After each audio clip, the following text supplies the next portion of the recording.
Hello नमस्कार दोस्तों, आज हम पढ़ेंगे कक्षा 12th के चैप्टर तीसरा जो आपके दिया गया है मैट्रिक्स, आव्यूह भी बोलते हैं उसे। ठीक है, उस चैप्टर को पढ़ेंगे। तो सबसे पहले तो आप देखेंगे कि आव्यूह क्या होता है, मैट्रिक्स क्या होता है। ठीक है, तो क्या होता है कि जैसे कि समान राशियाँ व संख्या होती है, उसको एक व्यवस्थित क्रम में लिखा जाता है।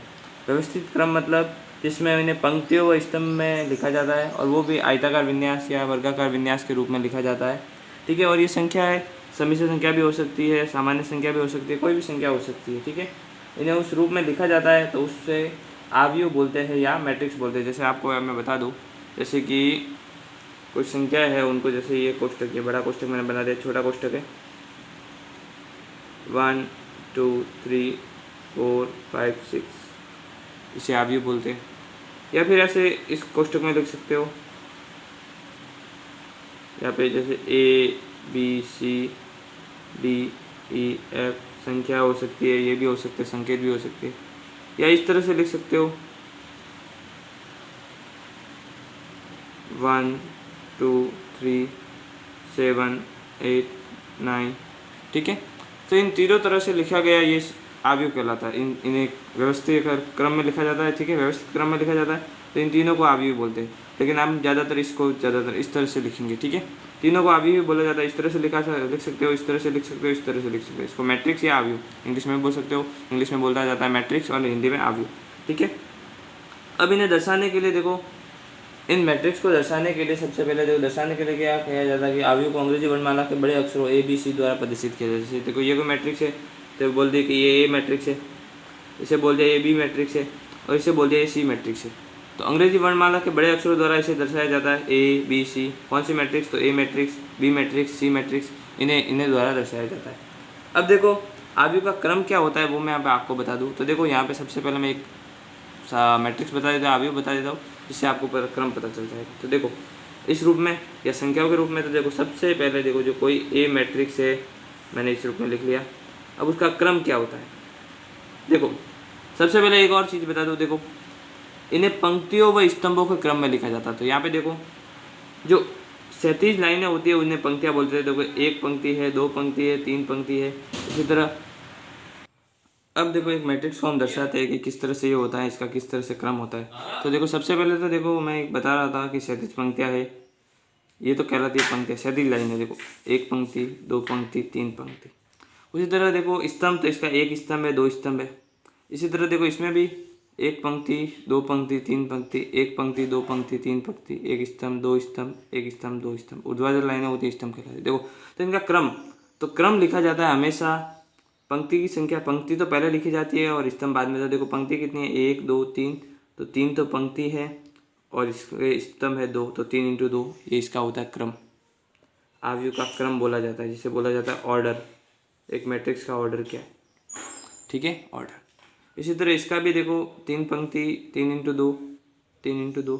अब देखो इन्हें बोला तो जाता है क्रम, ठीक है, क्रम, कि भाई कि इसमें पंक्तियाँ कितनी हैं और स्तंभ कितने हैं। पंक्तियाँ पहले लिखे जाते हैं, स्तंभ बाद में लिखे जाते हैं। इन्हें कभी कभी m × m में दर्शाते हैं। m × m मतलब हमें जब पंक्ति व स्तंभ पता नहीं होता, तो देखो m तो पंक्ति को दर्शाता है और n स्तंभ को दर्शाता है। ठीक है, m पंक्ति को, n स्तंभ को।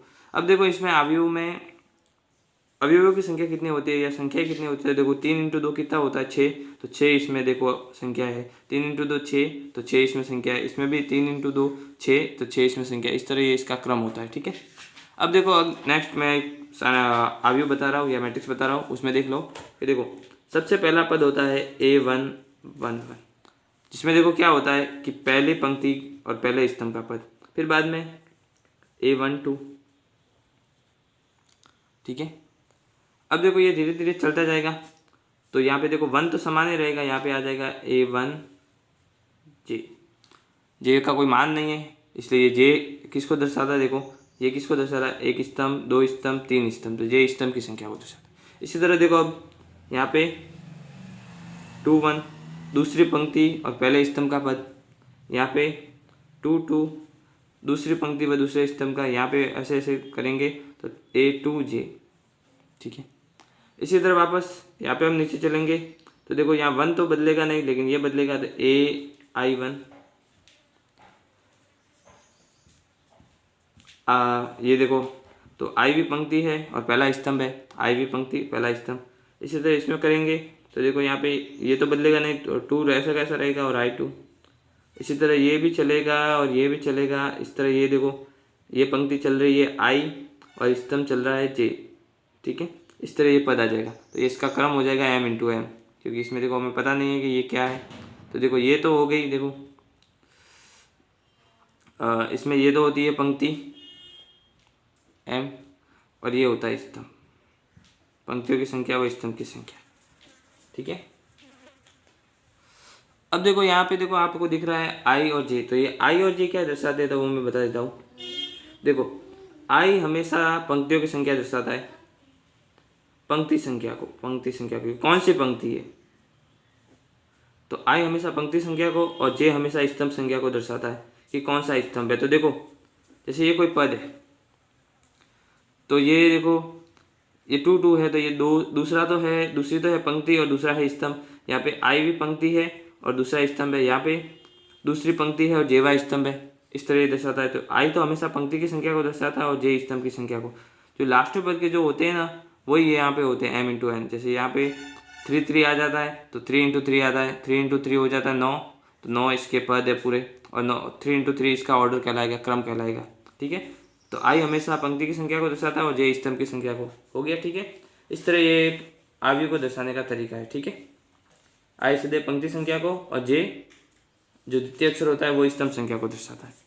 अब देखो, अब हम मैट्रिक्स के प्रकार देख लेते हैं थोड़े से। तो आव्यूह के प्रकार या मैट्रिक्स के प्रकार आप जो भी लिखना चाहो, तो देखो आव्यूह के प्रकार या टाइप्स ऑफ मैट्रिक्स। अब देखो मैं इसमें परिभाषा नहीं लिखवाऊंगा, इसमें देखो आपको सिर्फ टाइप ऑफ मैट्रिक्स है, ठीक है। आव्यूह के प्रकार या टाइप ऑफ मैट्रिक्स, तो जो प्रकार है वो भी बता देता हूँ और उसकी परिभाषा और उसका परिभाषा बता देता हूँ और उदाहरण के साथ साथ।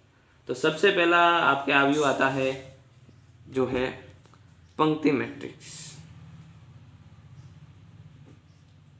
पंक्ति आव्यूह। देखो पंक्ति को बोला जाता है रो, तो रो मैट्रिक्स, पंक्ति को बोला जाता है रो, तो रो मैट्रिक्स। तो देखो रो मैट्रिक्स में क्या होता है, तो इसमें सिर्फ पंक्ति होती है, स्तंभ नहीं होते हैं। इसमें सिर्फ एक पंक्ति होती है, स्तंभ नहीं होते हैं, तो वो रो मैट्रिक्स नहीं, सॉरी स्तंभ क्या, एक ही पंक्ति होती है, स्तंभ बहुत सारे होते हैं। ऐसा आव्यूह जिसमें एक पंक्ति हो, तो ऐसा आव्यूह जिसमें केवल एक पंक्ति हो। जैसे देखो A बराबर 1 2 3, इनके बीच में कॉमा मत करना। तो देखो यहाँ पे पंक्ति कितनी है, एक, स्तंभ कितने, 1 2 3, 1 × 3 इसका ऑर्डर है।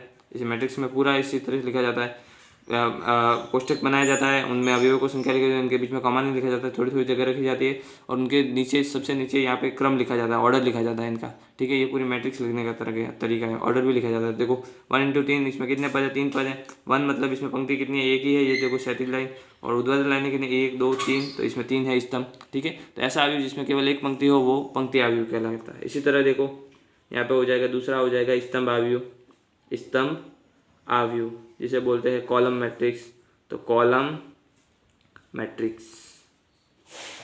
अब देखो कॉलम मैट्रिक्स आप समझ सकते हो, कॉलम मैट्रिक्स मतलब जिसमें एक ही स्तंभ हो, तो ऐसा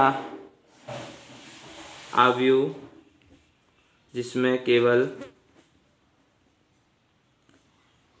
एक ही स्तंभ हो, ठीक है, एक ही स्तंभ हो, तो ऐसा आव्यूह क्या कहलाता है, ठीक है।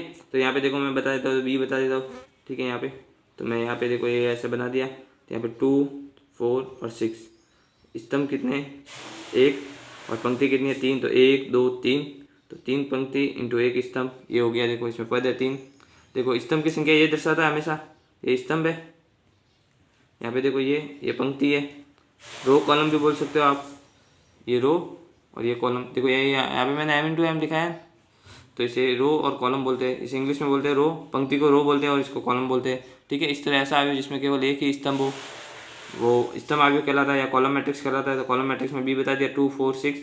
इसमें देखो स्तंभ 1 है और पद 3 है, 3 पद है जो पंक्तियों में अलग अलग 1 2 3। इस तरह आगे नेक्स्ट देखते हैं और कौन कौन से प्रकार है।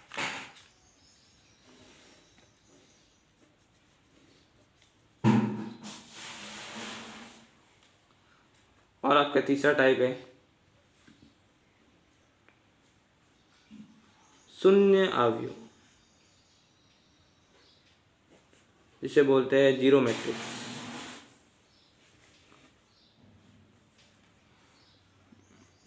जीरो मैट्रिक्स भी बोलते हो या नल मैट्रिक्स भी बोल सकते हो। और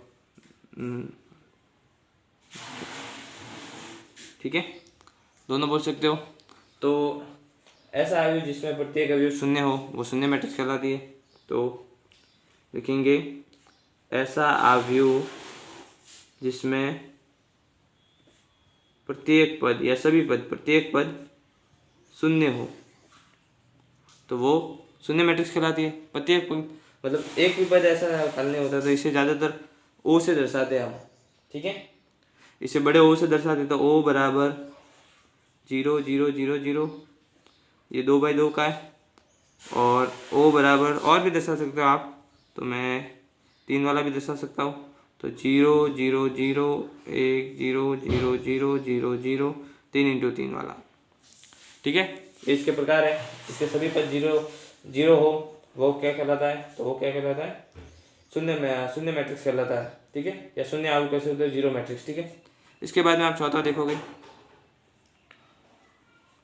चौथा देखते हो तो वर्ग अवयव, वर्ग अवयव जिसे इंग्लिश में बोलते हैं स्क्वायर मैट्रिक्स। Square matrix. तो देखो, अब देखो इसमें वर्ग मैट्रिक्स, तो वर्ग मैट्रिक्स क्या होता है? तो ऐसा अवयव जिसमें ऐसा अवयव जिसमें पंक्ति व स्तंभों की संख्या समान हो तो वह वर्ग मैट्रिक्स कहलाती है। पंक्ति व स्तंभों की संख्या समान हो तो देखो 2 × 2 क्रम वाला, 3 × 3 क्रम वाला, 4 × 4 क्रम वाला, ये कहलाएगा आपके वर्ग अवयव। तो देखो इस तरह, देखो इसको किस तरह दर्शाना था, मैं देखो 2 उदाहरण बता देता हूँ। तो जैसे ये कोई मैट्रिक्स है, जैसे 1 2 4 5, तो 2 × 2 क्रम है, ये एक वर्ग मैट्रिक्स होगी। बी एक और मैट्रिक्स है, इसमें मैं 3 × 3 वाला बता देता हूँ। तो 1 2 3 4 5 6 7 8 9, 3 × 3 वाला, तो ये भी एक वर्ग मैट्रिक्स होगी। ठीक है, ऐसा अवयव जिसमें पंक्ति व स्तंभों की संख्या समान हो तो वह वर्ग अवयव कहलाता है या स्क्वायर मैट्रिक्स कहलाता है। ठीक है, अब देखो, अब एक देखनी है विकर्ण मैट्रिक्स। कौन सी? विकर्ण मैट्रिक्स।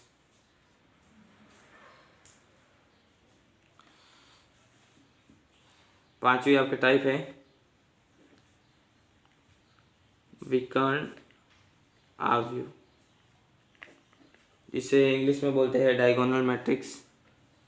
तो डायगोनल मैट्रिक्स, तो इसमें क्या होता है कि मुख्य विकर्ण के अवयवों के अतिरिक्त से सभी अवयव शून्य हो। तो ऐसा अवयव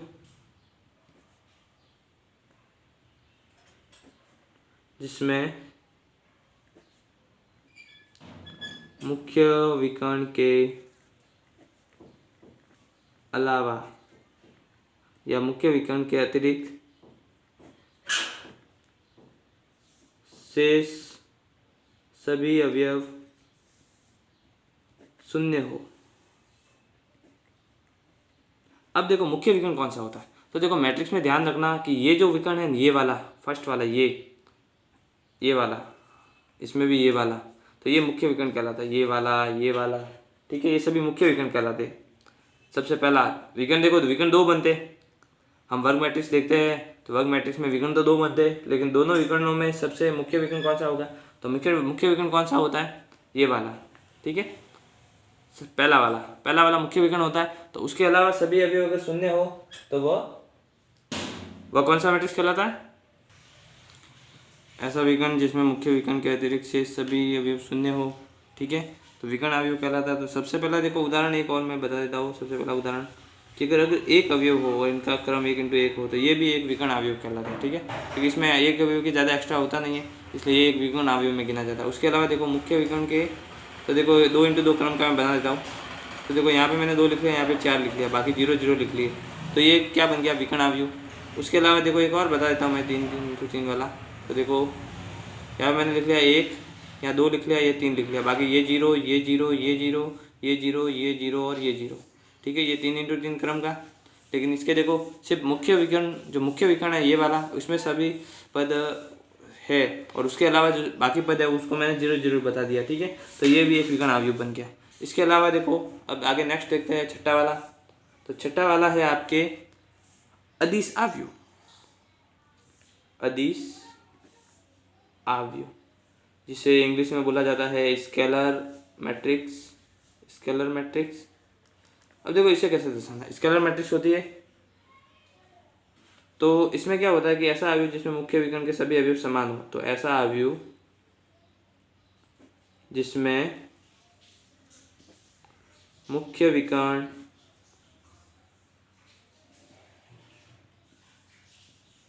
के सभी अवयव समान हो, के सभी अवयव समान हो, तो वो अदिश अवयव कहलाता है। देखो इसमें देखो क्या होगा, जैसे ये कोई मैट्रिक्स है तो देखो यहाँ पे मैं 2 × 2 की बना रहा हूँ, तो यहाँ पे भी 2 लिख लिया, यहाँ पे भी 2 लिख लिया, यहाँ पे फिर बाद में यहाँ पे कोई संख्या भी लिख सकते हो आप, या 0 0 भी लिख सकते हो। तो यहाँ पे देखो 0 0, ये देखो समान आ गया। इस तरह देखो, सॉरी देखो ऐसा अवयव या ऐसा विकर्ण अवयव लिखना है। ठीक है, क्योंकि ये विकर्ण अवयव में गिना जाता है कि ऐसा विकर्ण अवयव जिसमें मुख्य विकर्ण के सभी अवयव समान हो, तो वो कहलाता है। ये देखो इसका मुख्य ये विकर्ण अवयव तो हो गया, क्योंकि 0 0 लगने से ये विकर्ण अवयव बन गया। इसमें सिर्फ विकर्ण के ही मान है और विकर्ण के अवयव भी समान है, तो ये अदिश अवयव कहलाता है। इसी तरह देखो वापस बी और बता देता हूँ, एक 2 × 2 क्रम का है। तो ये देखो यहाँ पे मैं या 1 या 0 वापस 0, सॉरी 1 नहीं, यहाँ 3 रख देता हूँ, यहाँ 3, फिर यहाँ पे 0 वापस 3 वापस 0 वापस 0 0 और 3, ये 3 × 3 क्रम का है। देखो विकर्ण देख सकते हो, विकर्ण में समान आए, बाकी सभी इसके अलावा 0 है, तो ये विकर्ण अवयव तो एक बनेगा, लेकिन इसके सभी अवयव समान है तो ये अदिश अवयव भी कहलाएगा।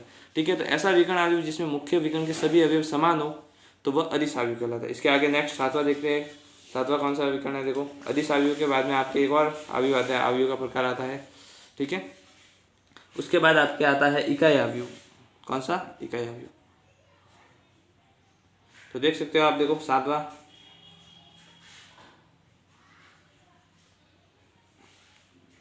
इकाई अवयव।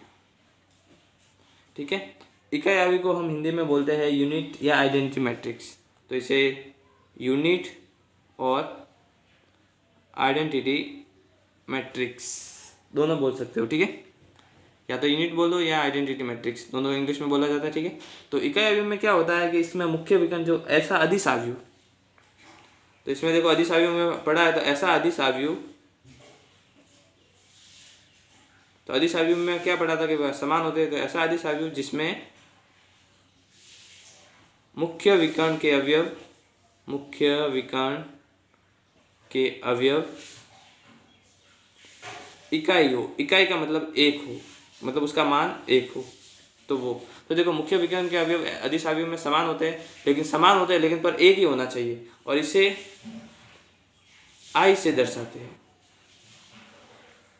आइडेंटिटी मैट्रिक्स है इसलिए इसे आई से दर्शाते हैं। तो देखो यहाँ पे मैं आई लिखूंगा, तो देखो यहाँ पे 1 0 0 1, ये हो गया 2 × 2 का, वापस ये आई, तो यहाँ पे देखो 1 0 0 0 0 0 1 0 0 0 1, ये हो गया आइडेंटिटी मैट्रिक्स। ठीक है, आई, ये इसे I2 भी लिख सकते हो, I3 भी लिख सकते हो, और ये 3 × 3 की मैट्रिक्स। ठीक है, ये अदिश अवयव की तरह है, अदिश अवयव में समान होते हैं और बाकी विकर्ण के अलावा सभी अवयव शून्य होते हैं, लेकिन अदिश अवयव में समान होते थे, लेकिन इसमें इकाई में क्या होता है कि वो समान होते हैं तो वो भी एक होने चाहिए, इकाई एक ही होना चाहिए। ठीक है, इसी तरह 7वें के बाद में हम 8वां देखते हैं। 8वां आपके है त्रिभुजाकार अवयव। त्रिभुजाकार जिसे बोलते हैं ट्रायंगुलर मैट्रिक्स, ट्रायंगुलर मैट्रिक्स। अब इसमें क्या होता है, देखो इसमें 2 तरह के मैट्रिक्स होते हैं त्रिभुजाकार अवयव में, ऊपरी त्रिभुजाकार और निम्न त्रिभुजाकार। तो मैं लिखूंगा ऊपरी त्रिभुजाकार अवयव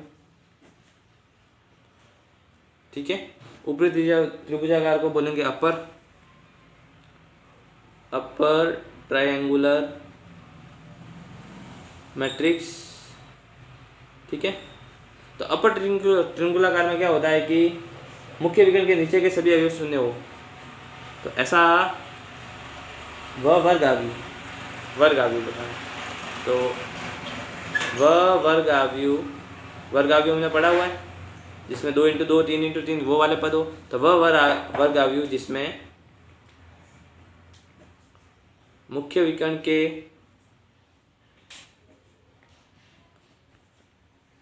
नीचे के सभी अवयव शून्य हो। देखो वर्ग आव्यूह में ही विकर्ण बनते हैं, वर्ग आव्यूह उसमें विकर्ण बनते 2 × 2 का, तो उसमें विकर्ण बनता है, 3 × 3 तो उसमें विकर्ण बनता है। तो नीचे के सभी अवयव शून्य हो तो ऊपरी त्रिभुजाकार अपर ट्रायंगुलर मैट्रिक्स, तो देखो किस तरह हो जाएगा। तो ये बताया, तो मैंने देखो 2 × 2 ये वर्ग आव्यूह वाला है, तो यहाँ पे 1 लिख लिया, यहाँ पे लिख लिया 0, यहाँ पे 2 लिख लिया और यहाँ पे 3। तो देखो ये मुख्य विकर्ण है, इसके नीचे का अवयव शून्य है, तो ये ऊपरी त्रिभुजाकार हो गया। उसके बाद इसका दूसरा पढ़ते हैं, तो दूसरा पढ़ेंगे हम ऊपरी के बाद में निम्न त्रिभुजाकार आव्यूह। निम्न त्रिभुजाकार आव्यूह के लिए लिखा जाता है लोअर ट्रायंगुलर मैट्रिक्स। तो इसमें देखो, इसमें भी मैं ये बता देता हूँ। तो इसमें देखो, इसमें इसकी परिभाषा बता दें। तो इसमें देखो, तो वह वर्ग आव्यूह जिसमें मुख्य विकर्ण के ऊपर के सभी अवयव शून्य हो, तो वह ऊपरी त्रिभुजाकार आव्यूह कहलाता है। देखो यहाँ पे ये बता देता हूँ, मैं यही बता रहा हूँ, ठीक है। तो यहाँ पे लिखो 1, यहाँ पे 2, यहाँ पे 3 और यहाँ पे 0, 2 × 2 में। ये 2 × 2 में बता देते, तो देखो आपको उदाहरण में 3 × 3 भी मैं बता सकता हूँ। तो देखो यहाँ पे यहाँ बी लिख लिया, 3 × 3 कैसा होगा देखो। तो यहाँ पे लिख लिया 1, फिर बाद में यहाँ पे 2, यहाँ पे 3, या 4 या 5 या 6 या 0 या 0 या 0, ये बन गया, ठीक है। कि देखो मुख्य विकर्ण के नीचे के सभी अवयव शून्य हो गए। इसी तरह देखो इसमें भी बता देता हूँ मैं। तो इसमें देखो बी बता देता हूँ। तो यहाँ पे देखो 1 2 3 5 6 4 0 0 0, ठीक है, 3 × 3। तो देखो मुख्य विकर्ण के ऊपर के अवयव सभी अवयव शून्य है, तो ये हो गया निम्न त्रिभुजाकार आव्यूह। तो देखो यहाँ पे देखो आपने ऊपरी त्रिभुजाकार आव्यूह देख लिया, ठीक है, त्रिभुजाकार आव्यूह में, और निम्न त्रिभुजाकार आव्यूह देख लिया। इसके अलावा देखो यहाँ पे आव्यूह के गुणधर्म भी देखने हैं। तो गुणधर्म में हम देख सकते हैं, देखो तो गुणधर्म में एक और देखो आव्यूह के गुणधर्म है, प्रॉपर्टीज है। आव्यूह के गुणधर्म इसे बोलते हैं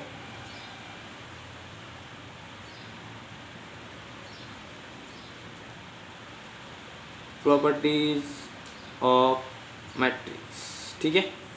तो देखो इसमें क्या होगा, प्रॉपर्टीज ऑफ मैट्रिक्स है। इसमें देखो एक सबसे पहला एक जो पढ़ते हैं वो है होता है परिवर्त मैट्रिक्स। वो देख लेते हैं कि क्या होता है परिवर्त आव्यूह बोलते हैं, जिसे इंग्लिश में बोला जाता है transpose of A matrix, transpose of a matrix या ट्रांसपोज ऑफ अ मैट्रिक्स। देखो अगर कोई ए मैट्रिक्स है तो उसका ट्रांसपोज ए टी इस तरह से दर्शाते हैं। तो देखो ट्रांसपोज क्या होता है, तो देखो तो ट्रांसपोज में देखो परिभाषा नहीं, तो देखो परिभाषा के रूप में नहीं, तो मैं एक ऐसे ही बता देता हूँ। देखो 2 × 2 की कोई मैट्रिक्स है, 2 × 2 की एक कोई मैट्रिक्स है, तो अगर उसके पंक्तियों की संख्या व स्तंभों की संख्या हम बदल दे तो प्राप्त आव्यूह होता है, वो मूल आव्यूह की तरफ प्राप्त होता है, तो वह परिवर्त आव्यूह कहलाता है, ठीक है। इस तरह हमें ये बताना है, ठीक है। तो देखो प्राप्त आव्यूह, देखो परिवर्त मैट्रिक्स का परिवर्त कैसे किया जाता है। देखो यहाँ पे मैं एक लिख रहा हूँ कि 1 2 3 4। अब देखो इसका ट्रांसपोज कैसे निकालना है, तो देखो ट्रांसपोज निकालना चाहिए। तो देखो इसका ट्रांसपोज निकालना है, तो जो विकर्ण होता है उसको तो कोई बदलना नहीं है। इसमें क्या किया जाता है कि इसमें स्तंभों की संख्या को पंक्तियों की संख्या में, पंक्तियों की संख्या को स्तंभों की संख्या। देखो ये जैसे कोई मैट्रिक्स है, इसको अगर हम खड़ा कर ले, ऐसे कर ले, ये ऐसे है, ये ऐसे कर ले, तो देखो इसका विकर्ण तो चेंज नहीं होगा, लेकिन 3 ऊपर चला जाएगा और 2 नीचे आ जाएगा। तो देखो मुख्य विकर्ण को छोड़कर बाकी जो विकर्ण है उनको चेंज करना है। देखो तो देखो यहाँ पे क्या हो जाएगा, देखो यहाँ पे जैसे 1 और 4 था ऐसा का ऐसा, 3 ऊपर चला जाएगा और 2 नीचे चला जाएगा, तो ये हो जाएगा इसका ट्रांसपोज, ये हो जाएगा इसका ट्रांसपोज। तो इसमें क्या किया जाता है कि पंक्तियों की संख्या को स्तंभों की संख्या में और स्तंभों की संख्या को पंक्तियों की संख्या में जब बदला जाता है तो जो प्राप्त अवयव होता है वो परिवर्त अवयव कहलाता है। एक ट्रांसपोज हो गया, इसका किसका हो गया, ठीक है, ए का। ये 2x2 पद का था, मैं 3x3 का भी एक बता देता हूँ। तो देखो आगे नेक्स्ट पेज में बता देता हूँ, ठीक है, नेक्स्ट पेज पे आपको बता देता हूँ। तो देखो बी कोई मैट्रिक्स है 1 0 5,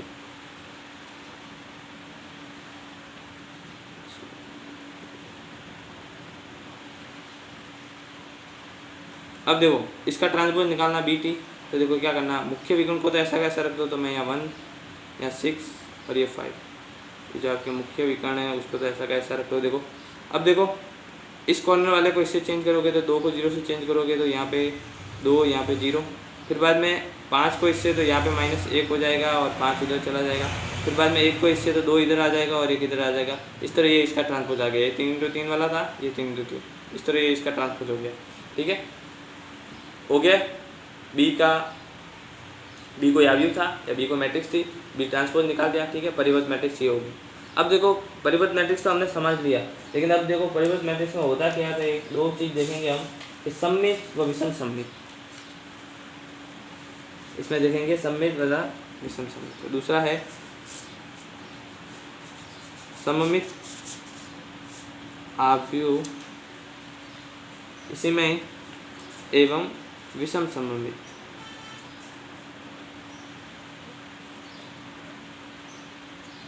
तो देखो इसका पहला देखते हैं सममित अवयव।